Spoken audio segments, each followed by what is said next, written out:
up, everybody? Welcome to the IAG Thursday thing, this thing that we do every Thursday, and we've been pretty good about it. Uh, the sky is falling. Everybody's freaking out. So we're gonna talk about that today. But before we do that, first things first, I wanna thank my partner in crime, Warranty, for finding time to come back out because I know he's busy and adulting, and this is a crazy time of year for him. What? Yeah, I sure am. I got two things to say. I don't like driving that Civic Si, but I'm going to leave it on a high note. I'm glad that car exists. But more importantly, I haven't been around for a couple of episodes, and I wanted to say to all you listeners out there, I appreciate y'all reaching out. So I was complaining about the wheel position on the BRZ, and somebody reached out to Dewey and said, there's this thing that extends it way, way far, which is perfect for track drivers and tall dudes like you and me. So Yes, thank you very much for that recommendation. it's good to have homies, man. I'm telling you. That's I'm right. telling you. So, People are listening. producer Jordan's in the background. One thing that you're probably going to start seeing off of this is probably some video clips. We're going to look into doing a little bit of that. I hope producer Jordan is recording this. Producer Jordan, I'm pointing at you. If not, I'm going to be big sad. So he says maybe, as in, oh shit, I forgot. I'm going to fire that up right now, which is cool. Right. It's totally fine as long as you catch the Right. good stuff. Who Yep. knows? And Randy actually made the entire. I gave him an idea for a thumbnail. It was terrible, and he's like, "That's ass," and then put together a different thumbnail, and it wasn't ass. A little clickbaity, right. but you know what? That's the world we live in. So That's okay. let's do some Thanks, clickbaity. Randy. You're the First best. things first, we got to do a little business here. Okay. I can't say exactly when the tax time sale is coming, but there is a tax time sale coming. We historically always have a tax time sale, but tax time sale is coming. And it's not just us, it's a bunch of different companies are having tax time sales. So I figured I'd make a quick little guide of what you need to kind of have ready and approach, just basically being not only being a good customer, but being able to maximize what you're trying to do. So here's just 4 tips that are going to help you out a ton. Okay. And not piss the person off that's trying to help you in whatever you're trying to do. So tip number 1, this is very first thing, and I cannot stress this enough. You need to have a plan of what you're trying to accomplish. If you're trying to do suspension, and your goal is, I want to lower the car a little bit so it looks nice but doesn't ride like ass, whatever. Which, if that's the plan, cool. Okay. Do you want to replace the engine and just make it reliable now and make horsepower later? Cool. If you want to make gobs of horsepower and this is the start of your race build, cool. If you need just replacement stuff for the rest of the season, maybe you need a whole bunch of brake pads or whatever. It doesn't matter. Just have a plan. Okay. Have some sort of goal. Because if you don't have any form of a goal, you're just like, I want to mod my car. What's cool right now or what's cheap? Your end result's going to suck ass. Okay. So try to get a plan in your brain. That's going to help whoever you're talking to with this be able to help you. Okay. Next thing, make a list. Okay. Now, you can either have a plan and call somebody like myself, or there's a bunch of different shops out there or whatever. You can go chat with them, make a list, and put a list together. If you need help making a list, all of these shops will help you do that. But make yourself a list so you know what you're trying to get. And I would make a list sooner rather than later, because you can prioritize things on the list. Maybe you could do some stuff in stages. Shit's expensive. In this economy, it's getting nuts. Gas prices are going through the roof because we're firing missiles all over the place and stuff. So like, it's nuts out there right now. Do yourself a favor, make a list. It's going to help you stay way more organized. Okay. Number 3, and this is probably the best piece of advice I can give you right now. Okay. You need to talk to one person. Okay. And keep one person in mind. This is going to be your person for this. Guy, girl, or whatever, talk to one person. Now, that doesn't mean you can't go looking around, shop around, see what's going on. But if you have this one person that you work with, you guys get a plan together or whatever, then you buy a bunch of shit Or you make this list and then you go out to the internet and you start buying from 10 different sites and then expect that person to want to help you again. Don't expect help. Okay. Now, if you can, by all means, go look around. If you make this list, go find some pricing. I know I don't get offended if like some website is running a sale on a particular line. You're like, hey, can you price match this? You know, so it all makes sense. Yeah, most shops have absolutely no problems with, you know, doing a quick price match or whatever. Most businesses, you know, all you got to do, you know, for me, is like, hey, this site has this for this price. On the quote, it was this. Is there a way we might be able to price match that? Sure, you know, and that most of the time you can get all of it. Then you get it all in one spot and you only have one person you have to chase, especially if you get a large list. You know, you got a whole bunch of crap running around. So say you do suspension, right? You do coilovers, but then you also have sway bars, end links, control arms, you know, all sorts of crap that may need to go with this. And if you get it from 5 different places, that's 5 different things that you need to chase. But if you got it all in one order, you only got to bitch at one person and it keeps your life a lot simpler. And then you're not crossing stuff up too. I can't tell you how many times I've been bitched at about an order that didn't even come from us.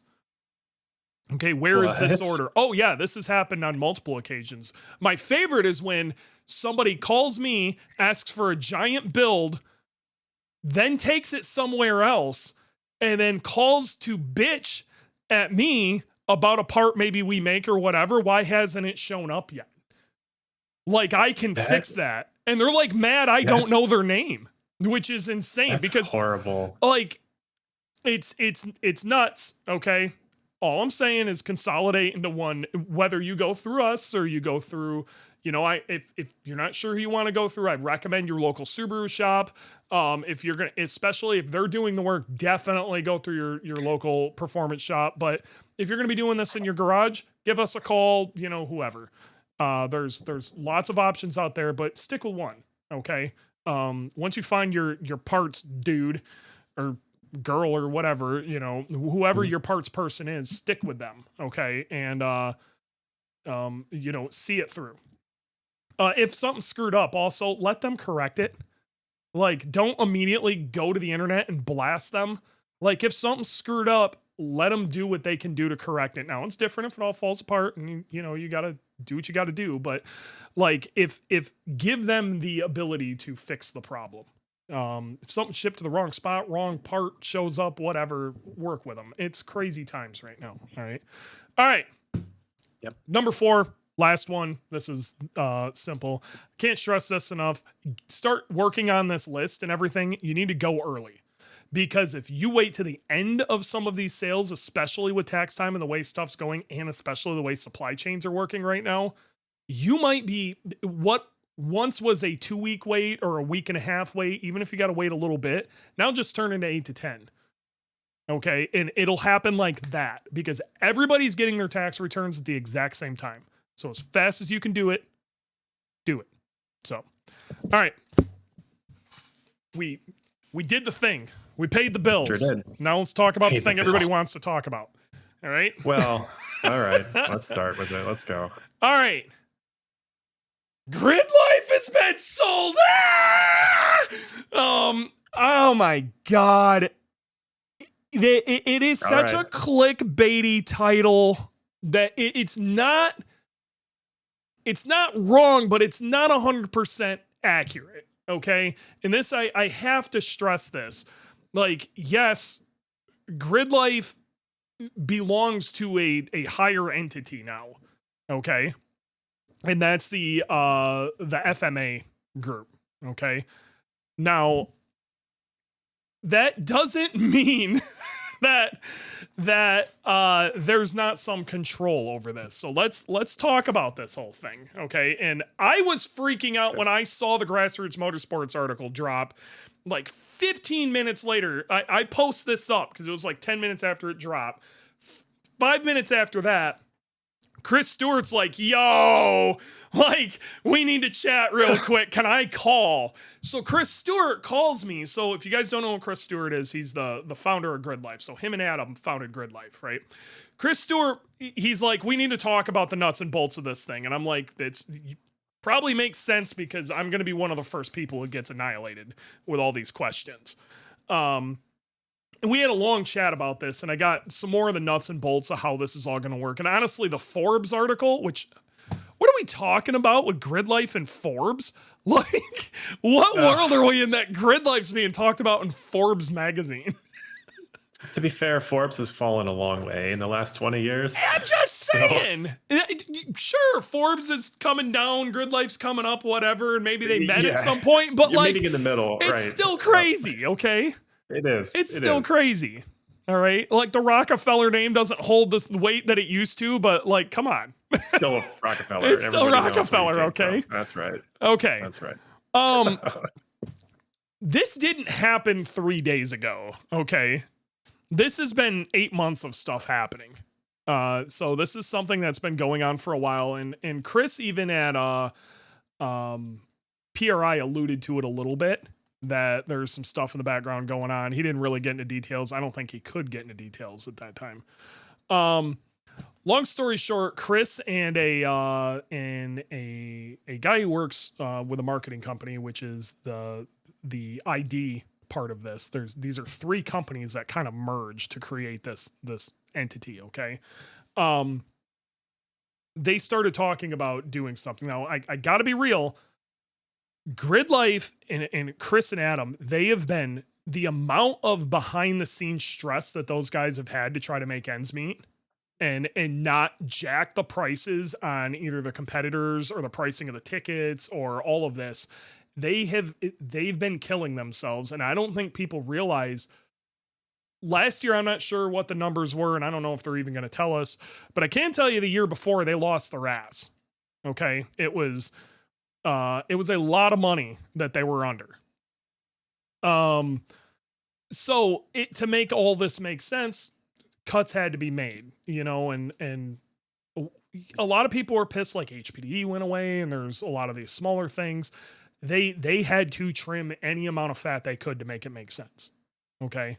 And they did. And, but these guys were stressing about it. And then on the flip side of that, you have the community like blowing up on them. Some folks in the community were not happy about things that had happened. All of us remember Mid-Ohio last year. There's a lot of drama behind that. We aren't getting into it on this, but it was one of the reasons we started Heat Exchanger, which is a different podcast that I do. I forgot about the drama. You probably told me. I completely forgot. So. Big dramas. Okay. All right. Just super dudes, like they get their panties in a bunch.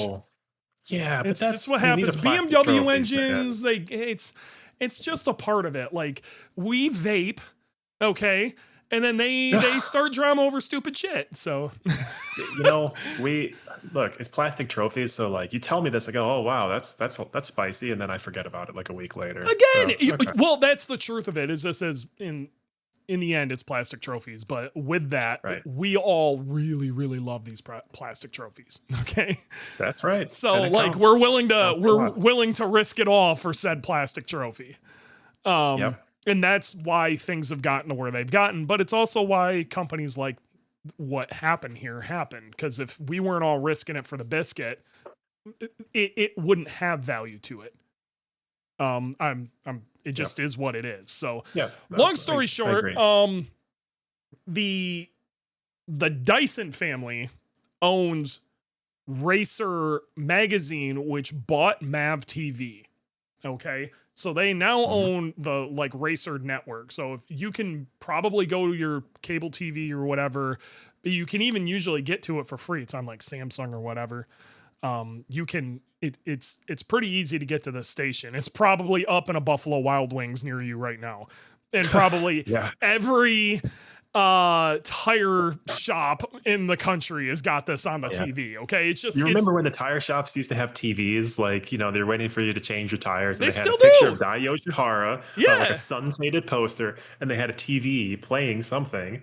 motorsports related. Yes. It was the best of times. Well, they still do. That's just it. Some sun-faded Dai Yoshihara poster. Man, do I got some stuff to tell you about that too. You know, when but I I was can't younger, talk about it. But boy, that name's going to be very important here soon, and we can't talk about it. That's all I can say. Okay. So either way, Gridlife and ID decided they wanted to do something. Okay. Now, ID, I didn't know much about it, but that is the, I guess, the grandson of the founder of SEMA. So, like, this is old school. All right. But either way, he ends up getting, he starts talking to the Dysons, and Dysons are like, well, I mean, Gridlife ID, this is going to work out really well. How about we do something? Dysons brought the money. Now, the Dysons are, not only are they very accomplished racers, these guys got a bunch of money, they've got a whole background in IMSA. Okay, these are drivers, and this is a media company. This is not a parts company, and this is where this is where my understanding most of the money is coming from. Okay, but what they want, that is what. So those three companies basically form the FMA. Okay, the FMA is formed out of Racer, Gridlife, and ID. Now, I don't know the nuts and bolts on how much things were sold for and whatever and how this works. What I do know is Chris Stewart is not like he's not just residing over Gridlife working for ID. He has stake in FMA. So he is still an owner within this whole thing. Now, he is not the only owner, but he is an owner within all of this. Okay, now most PE, that's not how it works. Here's a bunch of money. We need you around for a couple of years to make sure this transition makes sense. Okay, get the hell out. Okay, that is not what's happening here. And it is not this giant committee of people. Okay, we're literally talking about, 5 to 10 max on this. And that is, I don't know the exact number, but almost everybody involved with this. Okay. Especially the people who are throwing the money around, they're community and car people. They're not parts people. They're community and car people. And it's a marketing company. Okay. It's a media company. That's the big thing I want to get through here is this is a media company that wants this. They want Gridlife more for the content is my understanding of this. So nothing at Gridlife is changing. What this does mean is Gridlife's probably going to be on Racer TV from here on out. Okay. And throughout their network, there's going to be a lot more of that involvement. More eyeballs are going to get on Gridlife. Do I know what's going to happen with the stream and how that's going to work? I have no idea. Are they going to make it exclusive? I don't know. Is it going to be hid behind a paywall? I highly doubt it. Okay. A lot of people are worried that like Gridlife streams are going to get hid behind a paywall. We're going to talk about that a little later with another racing series, but I don't see that happening, mostly because Gridlife isn't big enough. And honestly, the idea of this is to make Racer as big as you can. And I don't think hiding that behind a paywall would be a good idea. Now, with that also stated, I bet you the quality of the commercials will get better.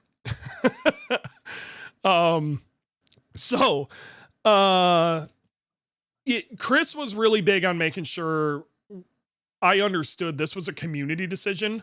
So it wasn't just him making this decision. It wasn't just him and Adam making this decision. They were talking with everybody within Gridlife, like the admin side of Gridlife. And it sounds like a few of the like super OG drivers had a little bit of a say in this too. And everybody believes this is a good play. That put me at ease. Nobody's getting removed. Nobody's getting the chop. They want Gridlife just to continue being Gridlife. That's it. They're not trying to milk it for something crazy. But really what this does is this takes a huge amount of weight off Chris and Adam, who have been just trying to make this work because they have no ability to make any moves. Honestly, from the sounds of it, it sounds like it might open up some more bandwidth for them to do things like HPD again and stuff that we want those feeder stuff. There needs to be a way for the people who are listening to this who are trying to build a street mod car, that are like, I want to come do street mod. Right now, there is not a good feeder series. I don't know where to tell you to go to work into this other than maybe like an SCCA time trial or something like that. I don't know the answer for that, but I would like to see that build. Okay. And I feel like they can do that now. So I don't know. I'm hyped about this. After I got off the phone with them, like, this seems like what I got out of this is teams and programs and people who kind of had their shit together and, were working on presenting themselves in a particular way and working within the community instead of against it. I think this is going to be nothing but a good thing.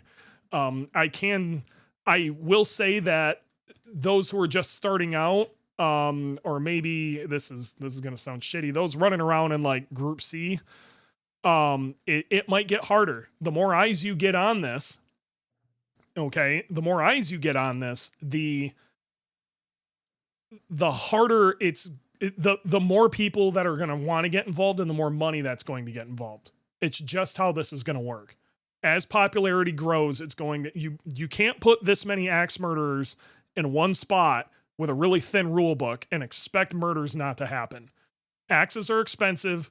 It just is what it is. Okay. So I can see top level Gridlife getting harder and harder to compete in. But I do see I think those who are putting the effort in, I think it's going to be easier to get sponsorship. It's going to be easier to leverage these things to do bigger and better things. Are the costs of any of this going up? As it stands, that was one of the big questions I had. This actually like alleviates a lot of those problems. I think it's going to give them more leverage to do a lot of things. But I think this should stop costs from skyrocketing. Thank God. At least for now. Who knows what the future will bring? And some of that is completely out of Gridlife's control. The cost of insuring track days and just renting tracks in these giant spaces is getting nuts. And then you have, what happened with Pit Race. You have these separate entities coming in and purchasing these tracks and turning them into data centers and stuff. So like, it's hard. Okay. So nothing can stay the same forever, and inflation, contrary to some of those who think nothing, it's gone, it definitely is not. Inflation is real, and stuff is going to cost more money. So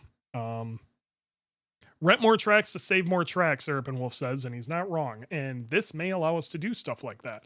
So I always talk about Gridlife as in it's mine, or like we the people, we in Gridlife. And that's because like guys like myself, I see Evan McLaren's out in the group, there's a bunch of these that we've been a part of Gridlife for a really long time. We are allowed to claim that. Okay. Because it is our community since we built it, and Gridlife actually wants that. Okay. They want us to, feel that we're a part of this. And, so when I say we, I'm not paid by Gridlife in any way. In fact, I pay a lot into Gridlife. But I'm excited. I'm excited about what this could be. So now I want you to be the bad guy, because we're talking PE, man, and it is, while this is big money coming from the outside, it is not your typical private equity. Sure. Okay. So first of all, I work in insurance. Yes. I don't work in Wall Street. I don't work in private equity. But, I get to read the same things every day. Get to read all about Bloomberg and Financial Times. Part of that's personal, part of that's for work, S&P, that sort of thing. So a lot of what I'm going to say is just from personal evidence, and I don't know more than anybody else. But if Chris and the Gridlife people were already struggling, I don't know if that changes if somebody gives them a bunch of money unless they make a profit. profit is not a bad thing. It's what keeps these businesses going. Hmm. So if they're losing money, Dyson people aren't going to give money forever. They're going to want something out of it. And if they don't make a profit how Gridlife is working now, then they will have to change it to get a profit, and it could get worse. And then it starts to spiral. And then whether it's true or not, people will say private equity ruined Gridlife. I agree with you. And this is something that has worried me too. Now, what I see is a media company looking for content and Gridlife being a smorgasbord of it. Well, so Mav TV is now Racer TV. Yes. It's on cable channels. It's also on free ad supported TV like Roku channel Samsung or and things whatever, like that. Prime Yeah, Roku Video. and yep. Yeah. We're in a weird world right now because cable TV is not the end all be all. No. People watch everything on their phones, and it's all just clips from TikTok and Instagram. Advertisements and are advertisements, though. That's true, but it's not how it used to be. And this is kind of just an old millennial complaining about this stuff. The world's not going back to Amazon killed bookstores and Walmart killed the corner store and YouTube killed terrestrial TV on cable channels. Mhm. So we don't know how the world's going to go. And I can't be just sitting here ultra pessimistic. We don't know. But like, I just don't know how you get that content in front of more eyeballs in order to get more advertising money or something. I'm glad that it wasn't bought by a private equity shop that clearly just wants money and makes Yeah. a 3 to 5 year return. Let's talk about what this isn't real fast. Okay. Okay. Wheel Pros bought Hoonigan mostly because they wanted to use this massive reach of Hoonigan to sling wheels. Okay. Makes sense. It didn't work in any way. It ruined it. Okay. We don't know if the strategy failed or if they just ran out of money that had nothing to do with Hoonigan. There's a lot to that, but all of those guys came out and basically said what they wanted out of it was to try to milk Hoonigan for every amount of money they could get out of it. So Hoonigan stopped being fun, and then all the talent left. Okay. It was immediate too. Oh, so it wasn't as immediate as you think. That's the one thing I want to make sure is very clear. There was like, it was great, and then in 2 years it fell apart. In 2 years, maybe you're seeing that as immediate, but I'm not. I'm thinking immediate within 6 months. Oh no, I'm thinking within 2 years you could throw money at anything for 6 months and not give up. So now Donut was also bought by private equity, and I don't exactly know where the money came from, but this kind of the same thing happened. Yes, it did. Okay, so but these are YouTube channels. Okay, these are big YouTube channels specifically. That's not what this is. Okay, but while you're bringing up Donut, automotive YouTube is going through a recession right now. Bad. People are trying to make a living on YouTube to begin with, and there's a lot of people and not an infinite amount of money to do it. We'll get into why that is. Okay. Let's talk about some more ugly private equity real quick. Okay. StopTech just went under. StopTech went under because that company is accused of massive fraud. Yes. So that has nothing to do with a bad product. Okay. Let's talk about some more private equity. The same company that bought I gotta watch how I say this. A bunch of well-known Subaru-oriented websites and brands. Okay. And it, honestly, like after that, a lot of their talent left, and the way it was operated kind of went in the toilet and whatever. And now a bunch of it's being consolidated. And the biggest reason for that, what most people think, is somebody from an outside view that's not from the community or really not even automotive oriented saw this massive opportunity, and they thought, well, I can come in with all my business knowledge and make more money. That is not what this is. Sure. Okay. And I just want to be very clear. That's not what this is. Now, whether this works or not, I gotta be real. What people need to understand is what they were doing already kind of wasn't working, but they still had some sort of lightning in a bottle. I trust Chris to be making the correct decisions here, and if Chris believes that what they needed was basically more capital, this is a great way to do that. That's where I'm going. We're Yep. talking the same thing, but looking at it from two very different Sure. perspectives. It's just a capital transaction. It does not change a business model. You just get a new source of money. I agree, other than the fact of you're also immediately gaining a ton more distribution for your product, which is the content. Okay. Sure. And So I'm also on interested to see distribution. how this, right now, what kept the lights on for Gridlife really wasn't what was going on track. As much as I want to believe that's what was making it work, that was maintaining. What kept the lights on was the music and the festival side of stuff. Midwest Fest makes money, the rest of them don't. Okay. Yeah. So with this, the chances of the music part of that really pushing that aren't helping. But what it can do is make the racing and content side of this start actually doing something. Yeah, I've heard the same that the racing side broke even or lost money. Some of these tracks are very expensive because they're very nice tracks. And yeah, and the music, you get a lot of people, but you can't have a music festival subsidizing a race course. You have to be making money on both sides. I don't. Well, folks, unfortunately, we had a massive technical glitch. We lost everything from here on out on this podcast, which really sucks because this podcast was great. But we lost everything from here on out, and honestly, it was a banger, and I'm sorry. This is one of those situations where if you can make it live, I highly recommend it. I want to personally thank Adam Jabay and John Raymond, both from Gridlife, for showing up in the chat, clarifying some stuff, reassuring what I was saying made some sense. It was pretty cool. We also went on to talk about a few other things, which, as far as Gridlife is concerned, we're really excited about the direction of that. The few other topics we mentioned, we may go over again, but a big one was Koenig is going to be releasing kind of a group buy for a set of wheels. Koenig doesn't believe gold is the answer anymore, and I need you guys to help me prove that they are wrong.